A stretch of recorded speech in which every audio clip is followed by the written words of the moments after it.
When I was buying the first orchids from this greenhouse, the orchid shop, I asked for their advice how to treat and take care of the orchids so that I can get them bloom again.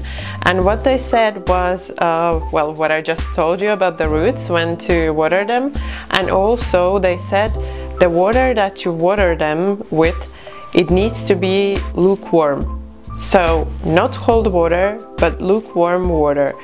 And also what they told is it's the best if the water is not directly from the tap, because I don't know how to explain this, but they kind of said the water is too hard for the plants. So it's the best if the water is boiled and then let cool to the right temperature. Well, what I thought there is, I'm kind of lazy and I can't be bothered to boil tons of water and then leave them to cool and sort of sit around and wait with my finger in the pot when it's gonna be the right temperature. So what I thought is I'm gonna try mix some of the boiled water with cold water and try if that works. And that has worked for me. So I boil some water, I mix it with cold tap water, and then I water the plants with that. When I'm starting to water the plants, what I first do, I have a quick look around the plants. So I'm checking if there are any dead flowers. Not in case of this plant, there are none of those. And also I'm checking these stalks, if they have started to dry out, so if they need to be cut off, like this one here or the one here, but they are not drying out, so I'm gonna leave those. What they told me at the shop is you can cut those off if you don't like the orchid to sort of go wild and grow in different directions.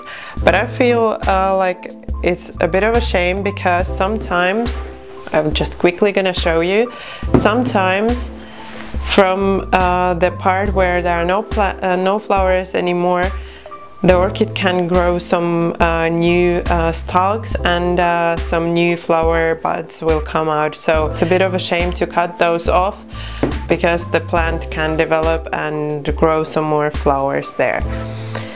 So then I also usually wash the leaves, so I spray them with this water like this, and then I dry them out so I get the dust off the leaves. But I'm not gonna show how to do that, because it's simple, you can do that yourself. And then what I do for the plants that I have in pots, the new ones, they don't have any pots yet, so I cannot do this for the new ones, but for the other ones I use the pot for watering the plant. So I take the plant out of the pot and place it carefully so it doesn't fall over. Then add cold water into the pot. So I'm adding about a little bit over the half, and then adding some of the hot water, little by little, because I don't want it to get too hot. And then I'm testing with the hand, it's still a little bit too cold. Some more until the temperature is lukewarm, and then you can take the plant and put it into the pot.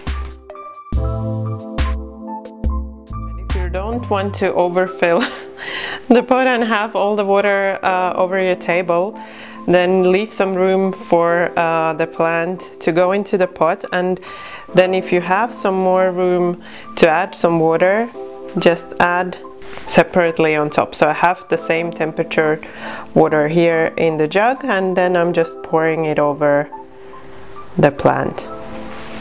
And then just check that all of the roots are covered. Like this one is not covered, so I'm just going to spray this root so it gets watered as well. And then you just want to leave the plants in the water for it basically again depends on the time of the year and how dry it is.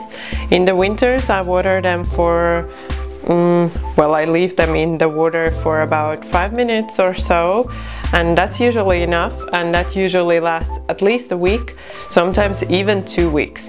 So in the winter the plants don't need as much watering, but in the summer I leave them for 10 to 15 minutes in the water, and they need watering every week, sometimes even more often, because it depends on the weather. If it's really dry, then you have to water them more often. When the 10 minutes are over, or less if you're doing this during winter, remove the plant from the pot. Now I have here something where I can put the plant. Usually I do this around the sink, so I just hold the plant, then get this water out straight away into the sink. Now I'm just using a bowl where I'm gonna remove the water. Now you can see that the roots are all green, so they're nice and watered. And because there's still water dropping from the plant or the roots, what I usually do, I put the plant back into the pot.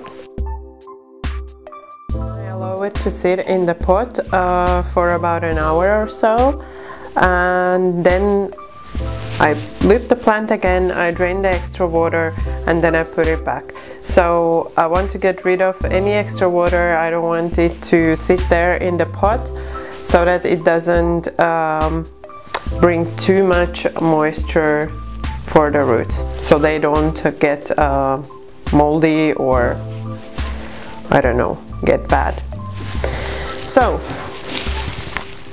next I'm gonna show you the same with this one, with the little one, just because it has some dry flowers and dry stalks, so I can show you how to treat that. So there are a couple of flowers that are already dry, so I'm gonna remove those. And then you can see this one is already drying away, so I'm gonna cut it off. Same procedure with this one. Remove the plant. The water goes in.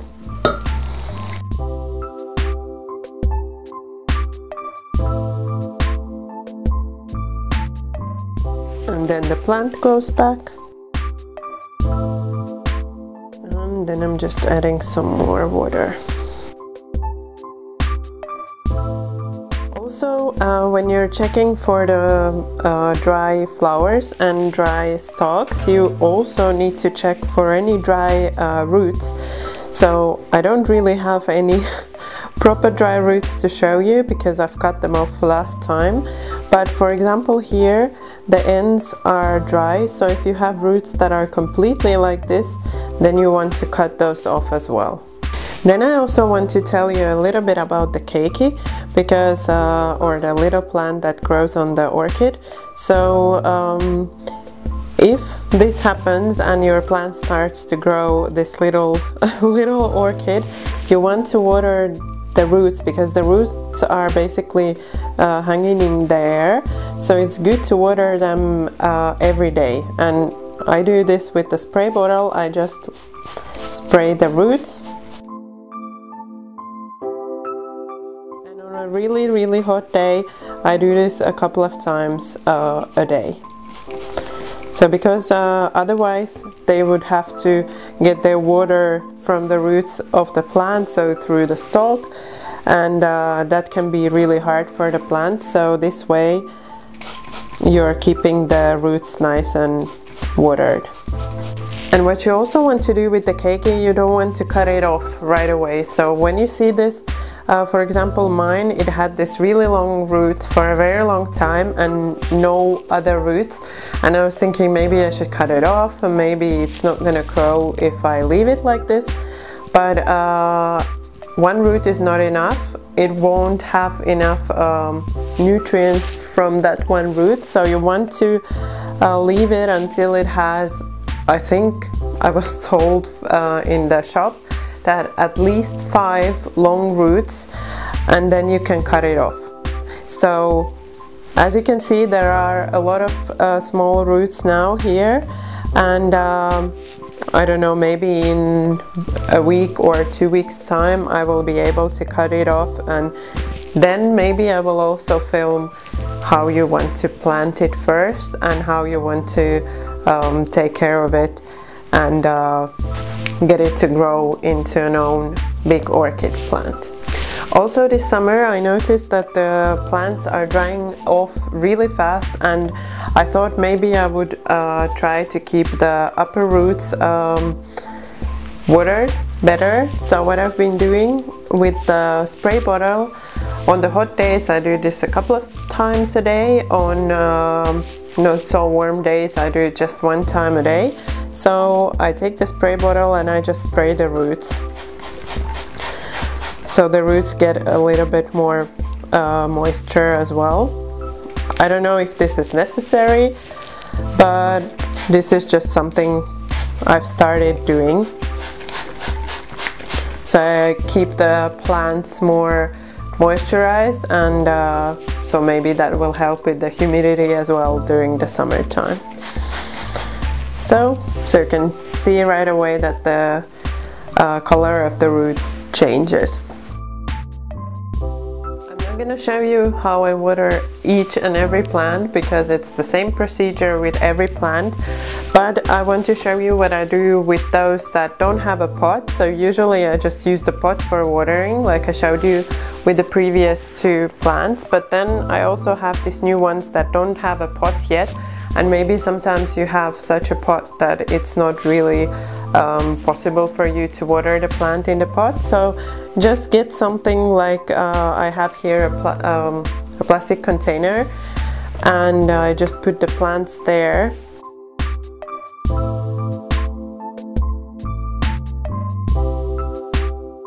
You can put the plants there, and then you just add the water into the container. So like I have here the water, and I'm just gonna add to the container. Also, what I've noticed, if you just add the water here, it's not gonna really go into the plant, so you want to actually pour the water into the pot, so through the pot, and then it goes into the container. I hope you found this video helpful. If there is, I hope I didn't forget anything really important, but feel free to ask me any questions in the comments below. I would be more than happy to answer as far as my knowledge goes. And again, I would like to remind any of you that this is only the experience that I have. It's my personal experience, it's worked for me, but as I mentioned before, there are some factors like the humidity of the area where you live, the house, and so on, that you need to take into consideration when taking care of the orchids. Show me some thumbs up if you would like to see more of these videos, so I will film whatever I do with them. So when I will be replanting the keiki, I can film that for you. When I will be repotting them, I can film that as well. So show me the thumbs up, and there will be some more videos of my orchids coming. And don't forget to subscribe, because I mean, if you show the thumbs up but then you're not subscribed, then how will you see the video? That would be just silly. So don't forget to subscribe as well. I hope you enjoyed this video and this information on orchids that I shared with you. Thank you for watching my video. Bye bye until next time.